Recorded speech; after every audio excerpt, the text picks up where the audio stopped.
Assalamualaikum warahmatullahi wabarakatuh. Bismillahirrahmanirrahim. Alhamdulillahirabbil alamin. Allahumma shalli wa sallim wa barik ala sayyidina Muhammad wa ala alihi wa ashabihi ajma'in. Amma ba'd. Kaum muslimin rahimakumullah. Marilah kita awali dengan senantiasa bersyukur kepada Allah Subhanahu wa taala. Kita syukuri nikmat yang telah Allah berikan dengan senantiasa meningkatkan amalan kita sehingga menjadi amal yang berkualitas. Shalawat dan salam kita haturkan kepada Rasulullah Muhammad SAW dengan ucapan Allahumma sholli wa sallim wa barik ala sayyidina Muhammad wa ala ali sayyidina Muhammad. Kaum muslimin rahimakumullah.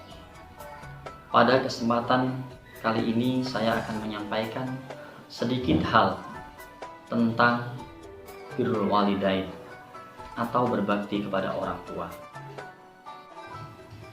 Tuntunan dari Allah Subhanahu wa taala tentang berbakti kepada orang tua kita itu sangatlah utama setelah tuntunan tauhid atau mengesahkan Allah Subhanahu wa taala. Dalam Al-Qur'an banyak sekali dijelaskan tentang tuntunan berbakti kepada orang tua. Di antaranya adalah di dalam surat Al-Isra ayat 23. Allah berfirman, A'udzubillahi minasyaitonirrajim. Bismillahirrahmanirrahim. Wa qadha rabbuka alla ta'budu illa iyyahu wa bil walidaini ihsana. Dan telah kami perintahkan kepadamu supaya kamu tidak menyembah kepada selain Allah, dan hendaklah kamu berbuat baik kepada ibu bapakmu. Di dalam surat Luqman ayat 14 juga dijelaskan. Bismillahirrahmanirrahim. Wa wassaynal insana biwalidayhi hamalathu ummuhu wahnan ala wahnin wa fisaluhu fi 'amain anishkurli waliwalidai ilayyal masyir. Dan kami perintahkan kepada manusia agar berbuat baik kepada kedua orang tuanya. Ibunya telah mengandungnya dalam keadaan yang lemah, yang bertambah-tambah, dan menyapinya dalam usia 2 tahun. Bersyukurlah kepadaku dan bersyukurlah kepada kedua orang tuamu. Hanya kepadakulah engkau kembali. Perintah berbakti kepada orang tua melebihi kewajiban, karena kasih sayangnya orang tua itu jauh melebihi kasih sayang kita kepadanya. Kaum muslimin rahimakumullah, ada kisah yang sangat populer tentang berbaktinya seorang pemuda kepada ibunya.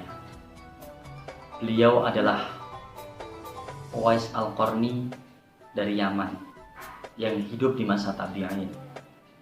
Begitu baktinya kepada ibunya, dia sampai diangkat derajatnya oleh Allah sebagai Sayyidut Tabi'in.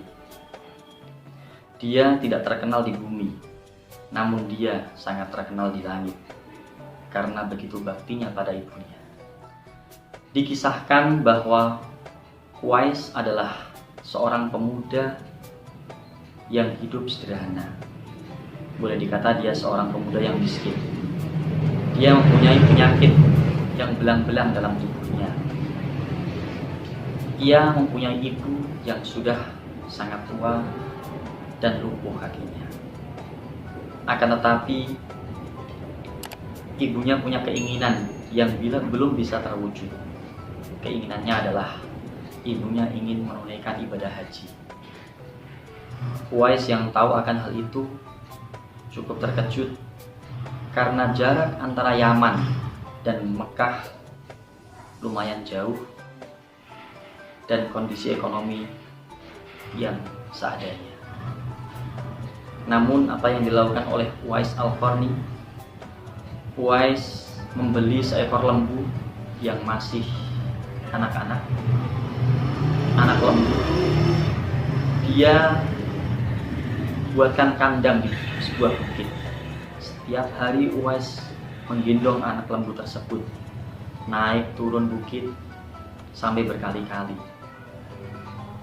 sampai pada bulan yang ke-8 Uwais Al-Qarni sudah terbiasa menggendong lembu tersebut, dan lembu tersebut sudah bisa dijual dengan harga yang tinggi.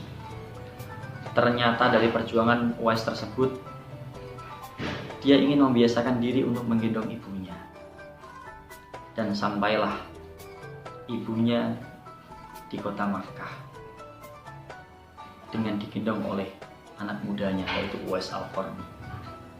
Dan dengan bekal seadanya dari hasil menjual lembu yang sudah dewasa tadi, ibunya ketika sampai ke Makkah melihat Ka'bah menangis haru luar biasa. Setelah menunaikan ibadah haji, penyakit belang yang diderita oleh Uwais Al-Qarni hilang dan hanya sisa sedikit di tengkuknya, yang menjadikan tanda baginya untuk dikenal oleh Umar bin Khattab dan Ali bin Abi Thalib.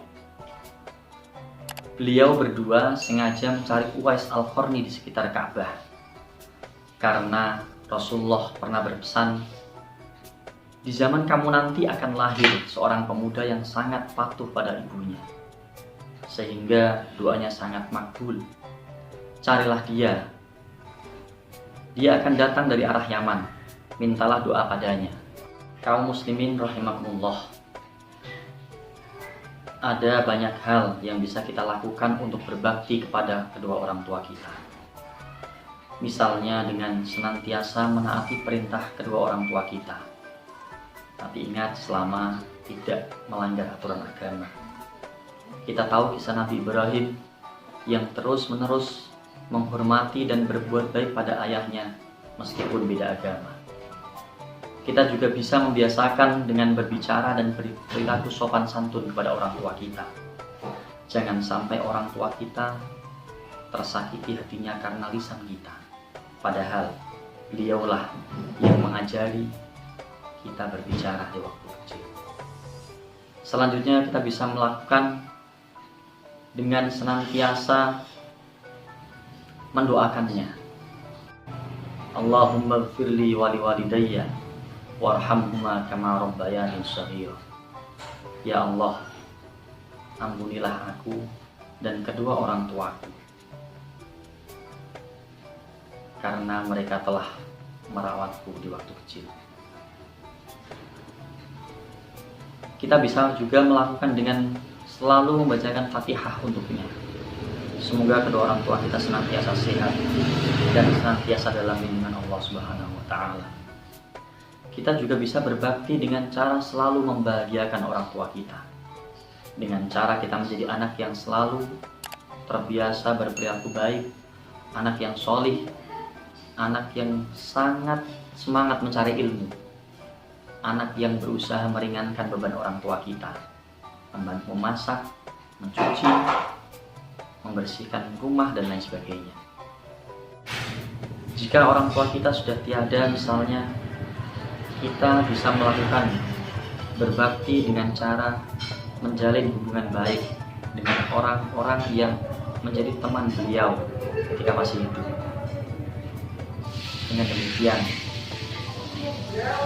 jika kita berbuat baik kepada orang tua kita terus-menerus, yakinlah pasti Allah akan memuliakan hidup kita, menambah keberkahan hidup kita, dan akan sukses dunia akhirat.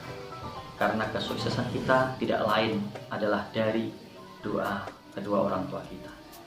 Demikianlah, Wallahul muwaffiq ila aqwamit thoriq. Assalamualaikum warahmatullahi wabarakatuh.